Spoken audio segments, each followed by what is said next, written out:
views and opinions expressed in this program are those of the participants and do not necessarily reflect the views of BronxNet or the program underwriters.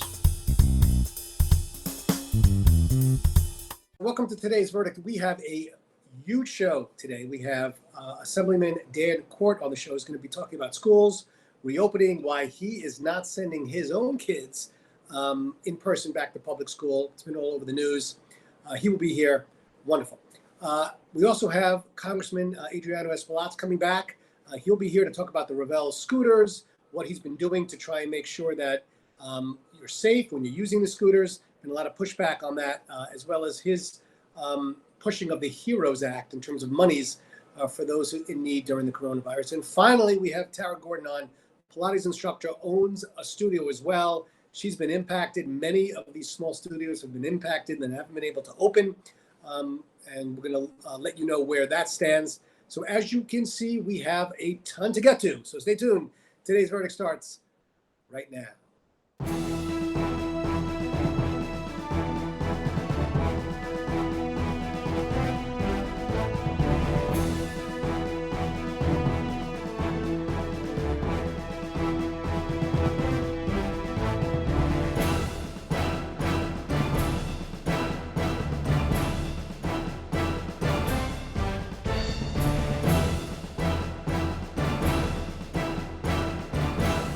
Back with Congressman Adriano Espaillat from District 13, returning to the show. First of all, Congressman, how are you doing? And thanks for coming back.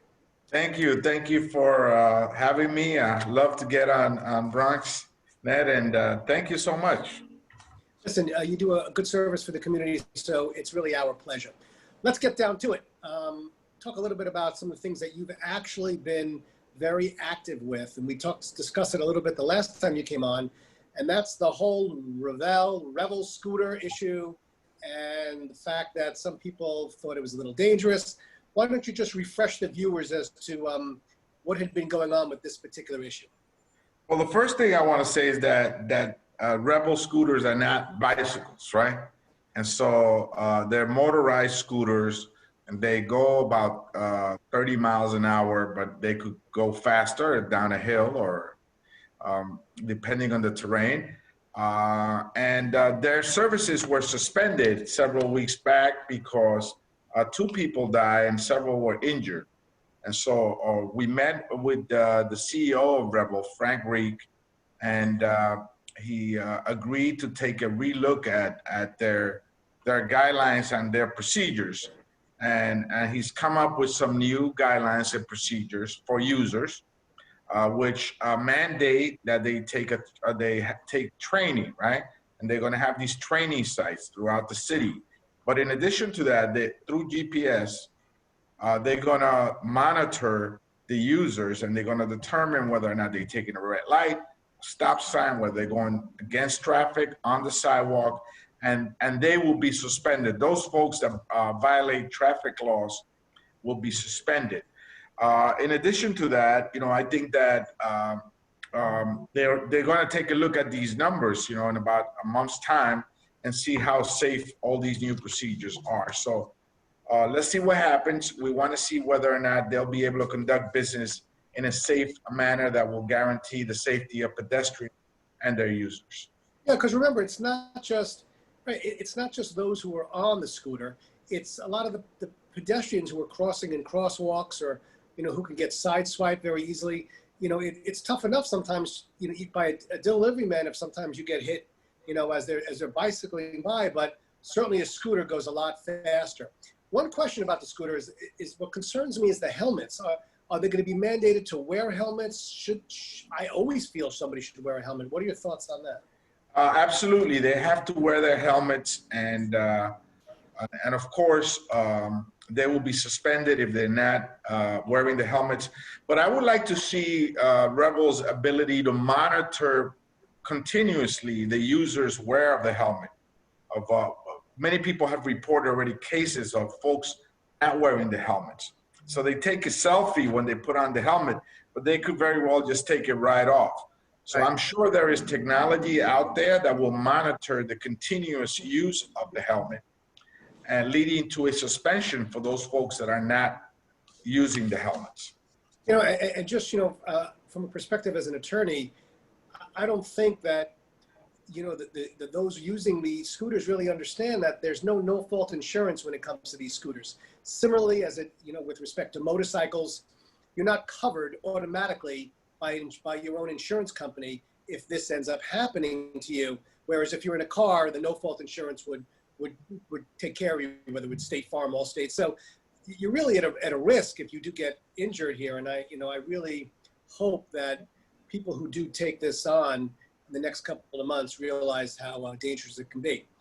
Let's move on. There will also be hearings at the City Council.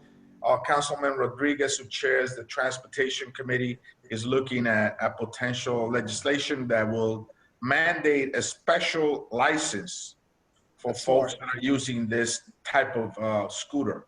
And so he's going to have hearings, and we'll wait and see what happens with these new guidelines and procedures that were promulgated by the company, and see whether or not they were effective in making sure this is safer. I like it. Congressman, I'd be remiss if I didn't ask you a little bit about the schools. We're opening up was supposed to be opening up in a matter of days. As you know, Mayor de Blasio has pushed that back about 10 days. There's been some issues with the unions and possible strikes. What are your thoughts? You think we're going to get there? You think we're going to get our kids in school in about a couple of weeks? My thoughts are that we should wait until January, and everything should be done virtual, remotely, right? We should not rush to get back into the schools. I think we're very much still in danger that there could be another wave of COVID-19, particularly during the flu season that's starting just about now. But, I don't see the rush. In fact, if you take a look at the calendar, the school calendar, you have Thanksgiving recess, you have Christmas recess, you have a bunch of religious holidays there, and now an additional week extended through the 21st. So you're really talking about 2.5 months worth of schooling from now until January. I would wait, look at the numbers then, perhaps we'll have a vaccine by then, and then we'll be better positioned to make a safer and better planned decision in January as opposed to now in September. Let's talk a little bit about rent. In terms of forgiveness, what are your thoughts on what's been going on with that whole situation? Well, there's still a moratorium on the payment. No one will get evicted now, but eventually, when all of this is over, the landlord's going to be waiting for that check, and so there's $100 billion in the HEROES Act for rental assistance. I think that's good money that will go directly to the landlord and will take care of backed up rent. Must be passed. We passed the HEROES Act over 3 months ago, and it's still sitting in the Senate and with no support from the White House. So this is really horrendous that people are very afraid and anxious about it. Getting the money, God bless you, getting the money into the pockets of so many people, certainly, in the Bronx where my office is, and so many of my clients, they're hurting so badly. There seems to be a real disconnect between the haves and the have-nots in this city. And it's the ones that really don't have that could use this money. It's just been sitting around, and we just want to get it to them. Some final thoughts. We don't really know what's going to happen. Nobody knows. No one has a crystal ball. Fall, winter. I want to put you on the spot, but maybe a little prediction. Where do you think we're going? Give us a little bit of coronavirus in terms of your own thoughts on it, if you could. Well, these are uncharted waters, really. Even the scientific community and the medical community is now fully sort of like convinced of where we're heading. But all experts have predicted that there will be some level of another spike in cases during the flu season. So everybody should be still cautious. Take the precautions that were recommended by the medical community. Wash your hands, wear your mask, try to avoid big groups until we get through this. Now, with regards to help, I think the HEROES Act is important because it's got help for state and local governments. And really the state and the local governments, the city in this case, is hurting. The revenue is not up the way it should be. For example, take a system like the subway system, the MTA. That functions on ridership. They're really starving for revenue, and they're hurting. The city's hurting, the state is hurting, and so the federal government must come in and help out. And we have that funding in the HEROES Act, and we have monies for rental assistance, and we have the $600 unemployment benefit extended through December, and another round of stimulus check. So we have the help increasing food stamps and money for the opening of schools.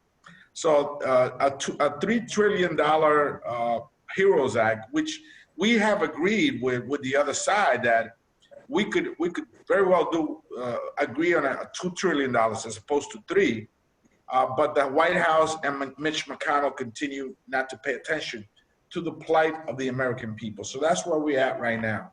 All right, well, we're going to have to leave it there, Congressman. Thanks so much. We're going to have you back hopefully in a couple of weeks, maybe a month or so. See how you're doing, see how we're going. And listen, the most important thing, Congressman, please stay safe. You too. Stay safe and healthy. Thank you. All right. We'll be back with some more Today's Verdict. Stay with us right after this.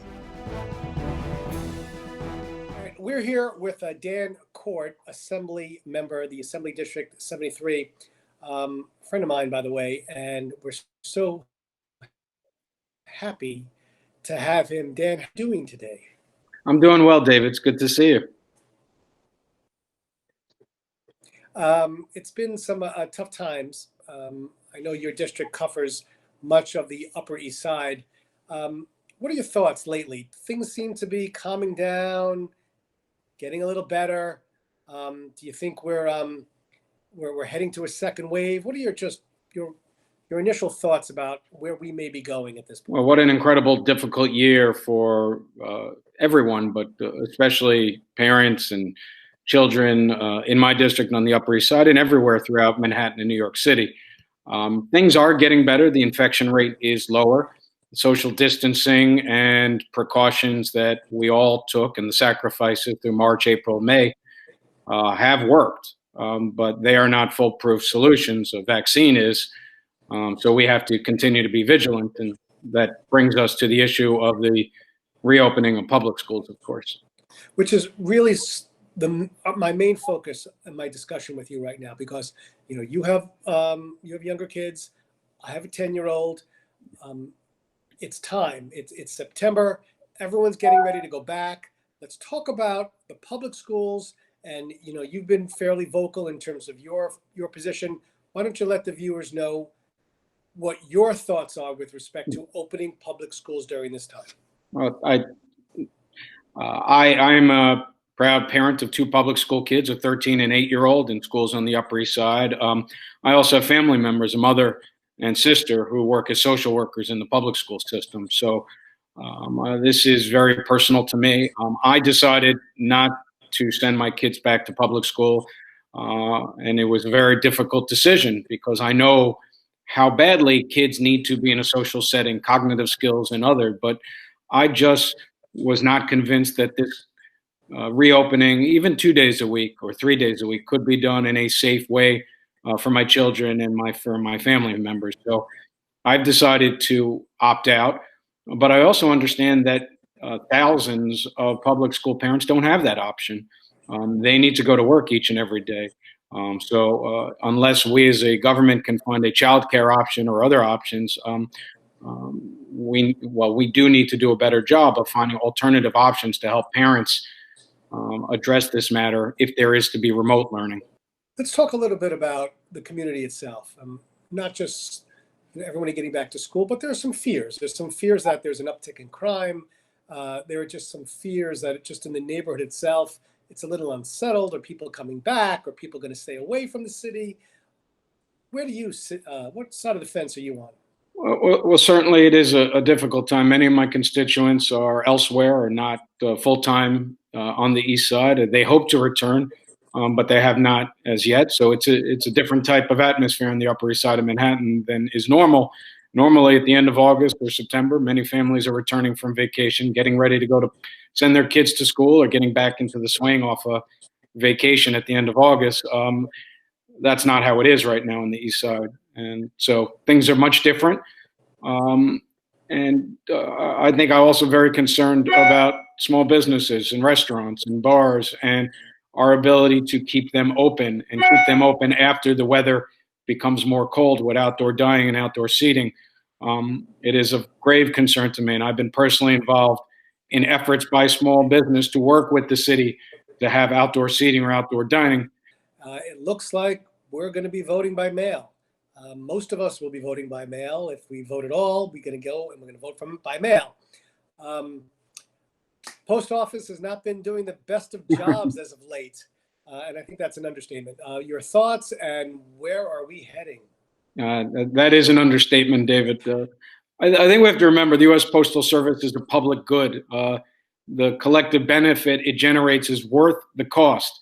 The U.S. Postal Service goes back to the founding of this country. It's in the Constitution. Ben Franklin spoke about how critical it was to binding our country as actually being a country, not 13 separate states. So the idea that President Trump is going to look at this as a business and that it has to make money, it's completely antithetical to our constitutional principles about why the Postal Service was founded in the first place. And let's just be blunt. They're cost cutting in efforts to slow down the mail and to make it more difficult, to impede mail-in voting. So millions of Americans will be disenfranchised in November. It seems fairly obvious, at least to you and I, that that's what was going on with the administration. But unfortunately, there just seems to be a group of Americans that doesn't think that there's some kind of, mechanism behind the scenes to try and slow down the mail. But the mail is so important. Does it look like Congress has finally, gotten ahead of this and maybe funded the Postal Service to? You only have 2 months to get everything sped up. What are your thoughts? Because we're not too far away. I think Democrats in the House of Representatives, especially my Congresswoman Carolyn Maloney, has been out front and in the leadership role. And I think at least they've gotten some concessions from Postmaster General DeJoy that he will not accelerate these so-called reforms, which are not, in fact, reforms before November. So I think Congress, specifically the Democrats in Congress, have done a good job because they're in the majority party. They're able to serve subpoenas and demand that DeJoy essentially defend the indefensible, and that led to him retracting what he was going to do. Well, I think you and I can agree that we really will not be in any in-person ballot. Correct? I mean, there's not going to be any in-person voting. No, there will be. And there will be, and there should be. There's going to be early voting starting October 24th that lasts through November 1st, and there will also be voting on Election Day. But the idea is that we want to make mail-in voting an easy option because it's the safest way to vote for many seniors or for many individuals who shouldn't be going out or shouldn't be going out to wait in any lines to vote. Some of us who can vote will certainly vote by early voting. And we can do that starting October 24th. But the mail-in option should be there. All right. Let's just, switch back a second because I want to talk a little bit about just the community and where we're heading now, just in terms of uniting. There's been a huge movement over the last couple of months with the Black Lives Matter. It's been all over the city. I actually marched at one point. There's so much going on throughout our city. Tensions are still there. It seems to have diminished, at least a bit. What are your thoughts in terms of, as we're heading into the fall and heading into the winter, do you think we are looking at a more united New York City? I think so. And I think the Black Lives Matter movement is entirely a positive one. Last Friday, I drove down to Washington, D.C. to march in the 57th anniversary of the Martin Luther King speech on the Mall. And that was in part, Black Lives Matter was supporting that effort. And I think it's very important to the future of this country and to the future of this city. So I think there are many, many positives, whether it's a unifying thing across the country or not. I think it should be. And then I think it's incumbent upon us to be honest about the wrongs done in the past and to begin to redress them, especially with the Black community throughout this country. And I will do my part here in New York City to carry that message and to effectuate policies that make a difference. Well, we'll leave it there. I want to thank Dan Quart, Assemblymember Assembly District 73, friend to the show. Dan, you've been doing a great job. Listen, do me a favor, stay safe, and maybe we'll talk in a couple of weeks about, schools and everything else. That's great seeing you, David. Thank you. It's always a pleasure. All right, we'll be back with more Today's Verdict. Stay with us right after this. We are back with a friend of mine, actually, Tara Gordon, Pilates owner, Pilates instructor also, 212 Pilates, so important. First of all, Tara, thanks for being here. Thanks for having me. It's my pleasure. All right, so let's talk a little bit. First, let's talk about a little bit about you. What made you want to, get involved with Pilates, own a studio, and then we'll talk about what's been happening, unfortunately, to your studio and others throughout the city. Give us a little history of you. So I was your typical New Yorker, Upper East Sider, all girls school, small private college, went straight into the corporate field. And at a certain point, things just weren't feeling right. And I founded a nonprofit because I wanted to help people, and I did a whole bunch of other things. And then some stuff in my life caused me to take some time off and travel. And I had been taking Pilates for almost 8 years at that point. And I realized no matter where in the world I went, if it was Israel, if it was Turkey, wherever it was, the first thing I did to center myself was Pilates. And I wanted to give that to someone. And the big difference, I believe, in fitness really not all being the same, and I actually prefer the term movement because not all movement is fitness and vice versa, is the fact that we're all trained very differently. So by the state lumping us all into one type of industry, when what we all do is so different. How long had your Pilates studio been open before the coronavirus hit? So we signed our lease in June, but we did not finish construction until the last week of September. So we have officially been closed a quarter of the time we've been open. While you were open, was there a fair amount of people who were using the studio? Absolutely. So Pilates studios tend to run on one of two types of things. You sign up for your private sessions, you come in, you do them. There's other teachers there doing small classes, or they're rental, like WeWork type co-ops for instructors. I actually have a hybrid space. So my instructors can start building their own practice while working for me and growing. And it's a great wellness community. We also have acupuncture, physical therapy, structural integration work, Reiki, and some other wellness modalities. So we were pretty full. So, all right. So obviously the coronavirus hit. You guys had to shut down for a while. Was there any indication that you were going to be able to reopen? What were you hearing through the other owners? I'm sure everybody was in contact with each other. There's actually a coalition of Pilates studios owners as well as the gym owners, but we were initially told there's going to be a phased reopening based on your NIAS number, NIACS number. And based on the type of studio that I had that was more of a wellness center, I was actually ready to reopen in phase 2. We were cleared for phase 2. And then we were told, well, but you can't do movement. We said, okay, but most of what we do is therapeutic movement. What we do is a little different. We specialize in pre and postnatal injuries, special populations. 3/4 of my instructors are certified in working with neurological conditions. And we're being told by the state, go outside. Everybody's doing these outside classes. You can't take a woman who's 9 months pregnant and put her in a heat wave.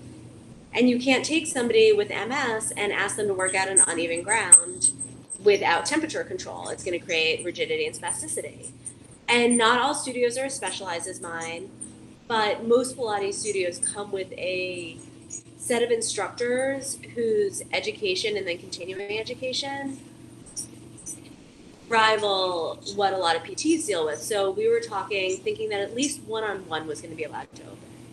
I know there's been a lot of pushback, just with respect to any indoor activity where there seems to be close contact. What do you do to prevent the best you can of the spread of the coronavirus in a small studio like a Pilates studio? What do you do? while we're small and private, we are 1,800 square feet with 4 treatment rooms and 14 separate pieces of equipment, which means at where we're allowed to open now is 33% capacity. That's still crowded for a Pilates studio because you expect that if you're doing private sessions, you would have at least 4 different items of equipment for a client to be on.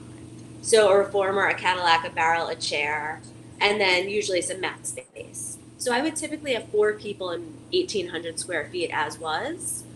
I was also always a stickler, OCD wise, of your shoes come off. Even if you're there for a non-Pilates session, in our treatment rooms, your shoes are off. Everyone comes in and starts washing their hands. Being the fact that I had a lot of foreign clients, we actually started Corona protocols in February. At that time, we implemented stronger cleaning methods, things on the EPA approved list. We were already naturally distanced. We're already not sharing props. You go to a gym, you pick up a set of weights. It's a little too light or a little too heavy for that muscle you're using. You don't think about it. You held it for 3 seconds. You put it back down. That doesn't happen in a Pilates studio. Your instructor hands you everything you're going to touch. All right, so let's talk lawsuit. Let's talk about what's been going on. It's a law show. Where do we stand? Please let us know. So the day before Cuomo was going to give discovery, he asked to push back a day. And it kind of gave us a feeling that the government was ready to make a decision. So then the next day he announced by next week, we will open. So the lawsuit actually never came to a head. It came to, I'm not ready to give discovery. There was a lot of speculation. Nobody can speak to why that decision was or was not made. But I think a lot of it was that in 46 other states that have fitness open, there's been no spike coming out of fitness. We are naturally a very clean space. I somehow think that the Pilates studios and the restaurants are almost going to go hand in hand. If they let indoor dining, I think you guys will have full control, but I don't really know. We don't have too much time. Final tips. Somebody's watching right now, not doing so well mentally. They say, Tara, what can I do to help myself feel a little bit better during this stressful time? Give us a good tip. Good Okay. tip. 2 great tips. Get a little ball. Soft enough you can squish a little. Roll your feet out. Anything where you're feeling pain and you can't go get a massage, roll it out as long as it's not on the spine or in a joint. Give 5 minutes of self-care. It does so much. Lean on it and breathe. We also have on our website, we created something called 212 Breathe. It is a group of instructors from all over the country who have, and now there's a YouTube page. So while we're not doing the live sessions anymore, because we're not in the height of the pandemic, there's a lot of breathing exercises you can do to calm yourself and help your lungs if you either have corona, post-corona, or make them stronger to avoid it. Perfect. Tara Gordon, please, great stuff for the community. We'd like to have you back in a couple of weeks, maybe a couple of months, see how things are transgressing. And thanks for being here. Thank you. My pleasure. All right. That's it. We'll be back with more Today's Verdict. Stay with us right after this. Great. Thank you. Well, that's all we have for today. I'd like to thank all of our guests for joining us. And of course, you, the viewers, for watching. If you have any questions that you want to see on a future show or issues, email me at davidlesch@bronxnet.org. Until then, always remember, know your issues, reach a verdict. We'll see you next time.